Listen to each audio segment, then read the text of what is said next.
Each week, the Bible as Literature podcast brings you in-depth discussion of the biblical text in a format short enough for your morning commute, but long enough to be substantive, posing difficult questions meant to keep you engaged. If you value this work, please consider donating as little as 25 cents per episode. That's just $1 per month. To learn more, please visit patreon.com/Bible. That's patreon.com/Bible. Thank you.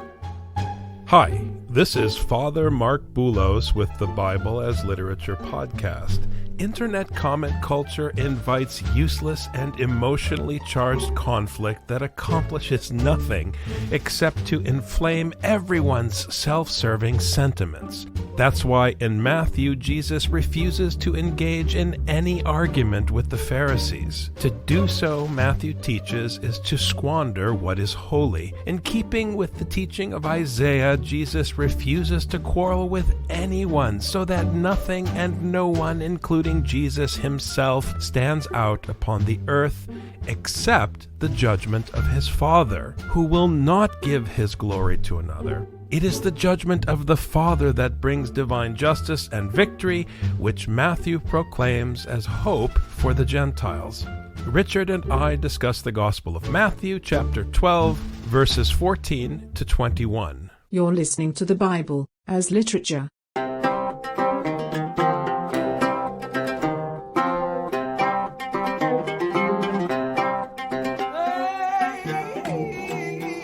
This is Father Marc Boulos. And this is Dr. Richard Benton. And you are listening to episode 293 of the Bible as Literature podcast. It's been a few months now, Richard, since we've talked about this beautiful admonition in the Gospel of Matthew that you are not to throw what is holy to the dogs. So many people waste so much time and so much energy, and they spill so much unhelpful emotion in the public discourse because of their lack of wisdom, their inability not to engage in a wasteful discussion. This is so helpful in our age of social media, where responding to people feels so easy. When Jesus was trying to train his disciples, one of the main things is you teach and you move. You don't argue. Teach and move, and the admonition, as you recall, wasn't that you shouldn't engage with people who aren't worth your time in a way that builds up the ego of the teacher. The admonition was the teacher should not impose their ego on the disciple, that you need to protect what is holy, meaning you are responsible to share the gospel. And if you engage in order to argue, you are no longer sharing the gospel. You are satisfying your own personal motivations, and you are not submitting. And when you don't submit, meaning, as Father Paul might say if you're on the call today, that you don't realize you're a sheep and you have only to say, bah, then the Spirit can't work through you. There is a connection here in Matthew as we get into the discussion of Isaiah this morning, Richard. There's a connection between Jesus not engaging in the argument, meaning not squandering what is holy, and the Spirit then being able to do its work in Jesus. The guest preacher we had last weekend, Father Paul Hodge, made a connection between the lack of faith of the Corinthians and the lack of faith in Matthew in the healing of the paralytic, when the disciples are not able to cast out the demons because they lack faith. The problem that is plaguing the people all throughout Matthew is that they're amazed by the healings, but they don't listen to the teaching. Specifically, they don't want to submit to the teaching. In chapter 12 here in Matthew, the tension is between the Pharisees who say Jesus and his disciples don't submit to the Sabbath, and Jesus saying to the Pharisees, you don't submit to what is written. Jesus used Scripture to make his point, whereas the Pharisees used their own ideas to make their point. If people are amazed by the healing, they're misled. It's the teaching that matters. Now we're continuing on with this, but as you said, Father, Jesus is done with the Pharisees. They're not interested in listening. They're interested in arguing. So what does Jesus do? He moves. He goes on to the next audience. He's not going to throw the pearls to swine. These people clearly showed that it's not worth the time to keep beating this dead horse, to keep trying to teach people who are consciously unwilling to learn. Move to find some other students. Don't waste your time on these students who really don't want to learn. The desecration of what is holy takes place when, as you said, the Pharisees want to talk about their own ideas. That's the tension here. Jesus is not interested in his conflict with the Pharisees. He's interested in what is holy, and that is why he becomes so meek under the control of his Father's instruction. But the Pharisees went out and conspired against him as to how they might destroy him. The one point I want to make here, Richard, is that there's something in this conflict for Jesus. I mean, if someone wants to destroy you, you are incentivized to enter into that conflict and have that argument, to defend yourself, to make your point, to try to win over the crowds. Any human being, in verse 14, who has enemies like the Pharisees who are conspiring against him has every right, humanly speaking, and every incentive to squander what is holy and to enter into the arena and have the argument. But Jesus is not going to do that. He's not fleeing. He's not slinking away. He's not trying to escape the Pharisees, worried about the Pharisees, making sure the Pharisees don't hurt him. He's just trying to move away. We had a listener this last week who asked a question. Some editors include verse 14 with the previous section and then put a split between verses 14 and 15, but we chose to include 14 and 15 because they're a logical continuity. When the Pharisees held counsel against him, Jesus knew it and he withdrew himself and went away. Logically, those should go together. Now, every editor has to make decisions about these sorts of things because there are no paragraphs in the original manuscripts. So you have to decide if you're going to put a paragraph break, where you want to put that paragraph break. The chapter headings, the paragraphs, those are as much decisions as the translation decisions that people make when they render Greek into English. Editors always have reasons for making the decisions they make, but whenever they make a decision, it eliminates another possibility. Of course, the text is the controlling factor. The way that we saw the text flow, 14 and 15 should go together because it's the Pharisees' action and then Jesus's reaction. But Jesus, aware of this, withdrew from there. Many followed him, and he healed them all and warned them not to tell who he was. Now, when we handled the Gospel of Mark, I think we did a thorough and effective job of dismantling and dispelling this silly notion of a messianic secret. Because in the Gospel of Mark, Jesus is not the issue, the teaching is the issue, and he asks his disciples to keep quiet because they don't know what they're talking about, because they don't understand his teaching of the crucifixion and the resurrection. They mishear it in a worldly sense. So therefore, he would rather they don't say anything until they understand that the point of the teaching is his destruction. Now, in the Gospel of Matthew, here in verse 15 and 16, it's a little different. Jesus doesn't want anyone to know who he was in this context because he is not interested in the debate with the Pharisees. He doesn't want to enter the discussion. That discussion is not the point. He is not there to prove himself. That's not what's at stake. What's at stake, as we'll hear in just a moment, is what was spoken through Isaiah the prophet. I mean, this has been going on since the Sermon on the Mount. Any act of righteousness is supposed to be done in secret. If you don't keep it secret, then it becomes about you and no longer about the one who performed the action.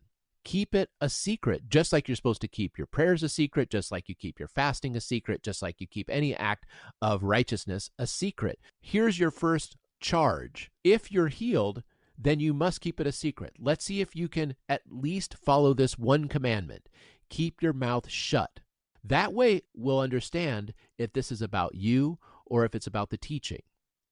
Is it about your ego or is it about submitting your ego? Keep it secret for the same reason you kept your prayers secret. Behold, my servant whom I have chosen, my beloved in whom my soul is well pleased.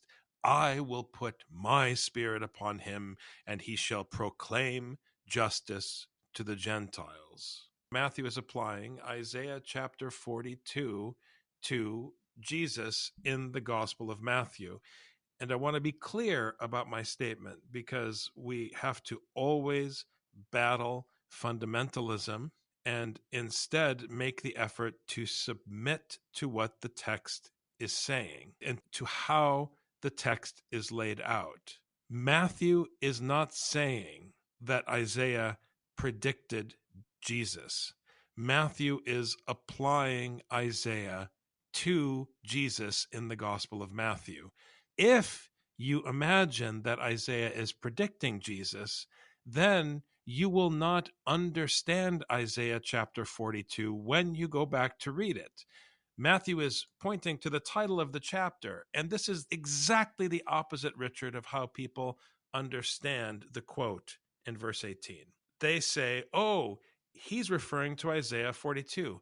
Let's go back and see what Isaiah 42 says about Jesus. No, it's the other way around. Matthew is saying, if you want to understand what I'm doing with Jesus in my gospel, first go back and understand what Isaiah was doing in chapter 42. Yeah, and the issue in Isaiah is bringing the people out of captivity. The first part of Isaiah, the people are in captivity in Babylon, and starting in chapter 40, it's God talking about how he's going to bring them out of captivity in a kind of new exodus, just like he brought the people out of Egypt by making the sea dry. Now God is going to bring the people out of Babylon through the Syrian desert by making the desert damp and dewy. It's a new kind of exodus where he brings them out. In a way, it's like a new Moses, not the same as Moses, but like a new Moses. And Moses is not simply the one who brings them to a new place. He's the one that gives them a law. Jesus is trying to proclaim this law to them.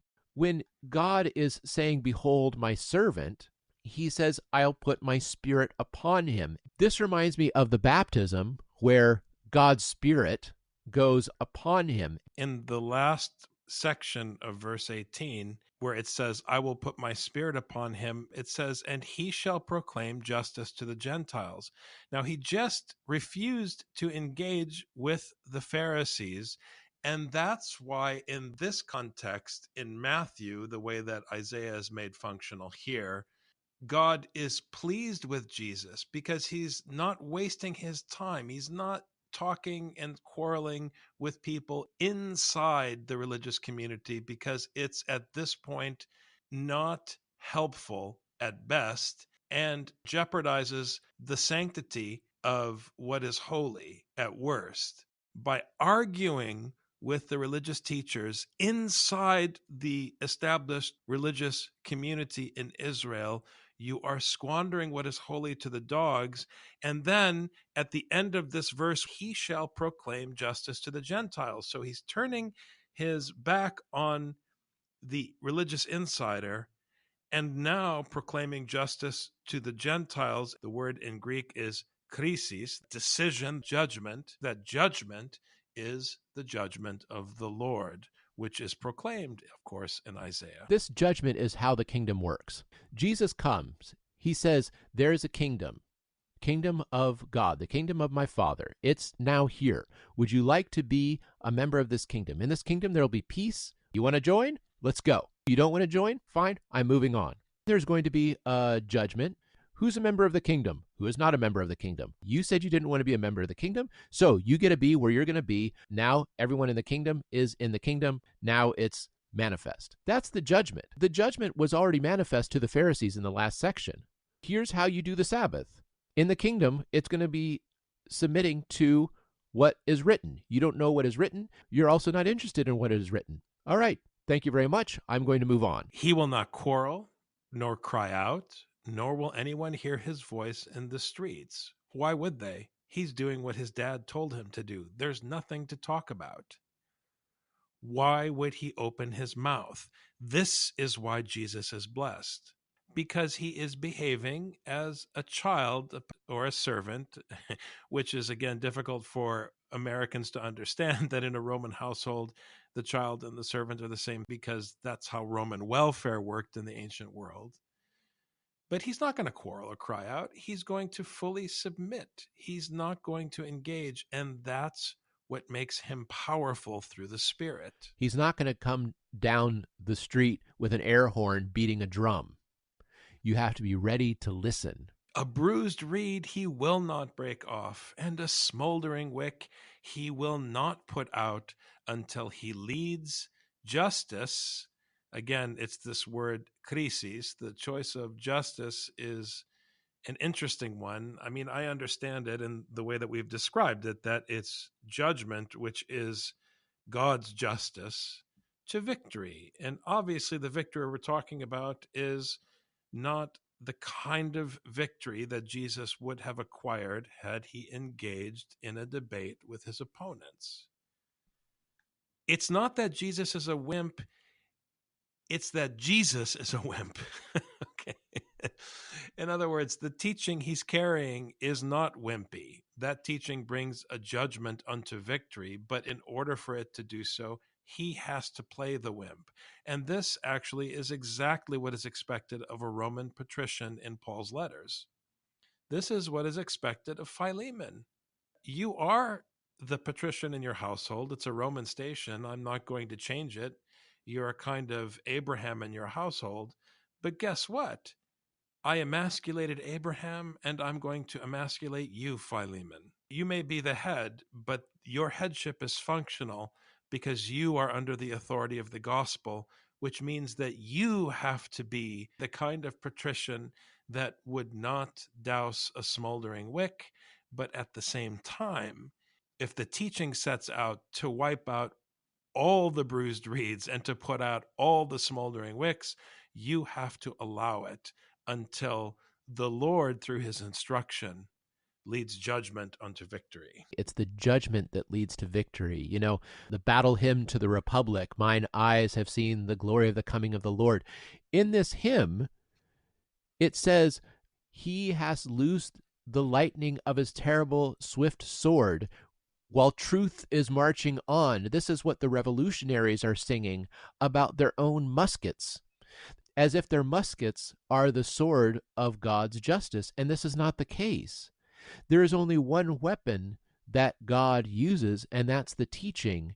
And when this one who bears the Spirit of God teaches, there is no violence other than the words that he proclaims. There is no judgment except the teaching that comes out of his mouth. He is a wimp because we don't understand the power of his word. We only understand the power of the sword or the musket. That is why he looks like a wimp, because you don't know what strength is. You think strength is the sword. You think strength is the gun. Keto onomati aftu ethni epiusin, and in his name the Gentiles will hope. Elpizo doesn't exactly mean hope, and it doesn't exactly mean trust, which is how it's translated elsewhere. In the King James, it translates it as trust. But yeah, it's more hope, because hope has a future component to it. When Jesus says the kingdom of heaven is at hand, you hope in that kingdom because it will be manifested fully according to that teaching. If you try to take this word elpizo in context of nikostin krisin in the previous verse, especially this word krisis, I think an even better translation than hope might be to expect. The Gentiles will have an expectation and anticipation. Obviously, this expectation in principle is a positive one. However, the hope comes from the judgment. And this is so difficult to convey that there is hope in Scripture through judgment. But that judgment for you might not be good news. I want our listeners to really reflect on this. The way God brings hope is through his victory through judgment, and that judgment is always against his addressees. So a Gentile hearing this text in Matthew, the way that it's made functional here, might think, oh, isn't it great that Jesus is turning his back on the Pharisee and now bringing hope to the Gentiles? Well, hold on a minute, because as I said just a moment ago, he emasculated Abraham. And then he emasculated Philemon. And what I mean is Philemon as someone who, for us in this conversation, represents the Roman patrician. And now he's going to emasculate you. You are going to be stripped of your power. And that's how he's going to bring you hope as a Gentile. We trust in this teaching because we hope in the judgment that will judge the mighty.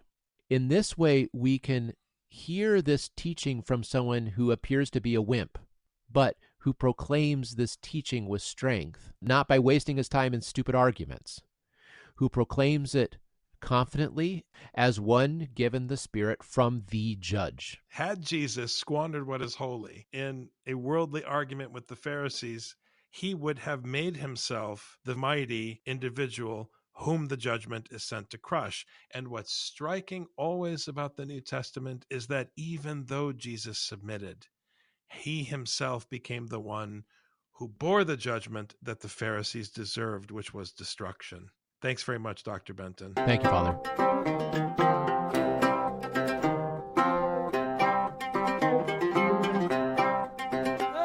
You've just heard the Bible as literature. Thanks for listening. The Bible as Literature is a production of the Ephesus School Network.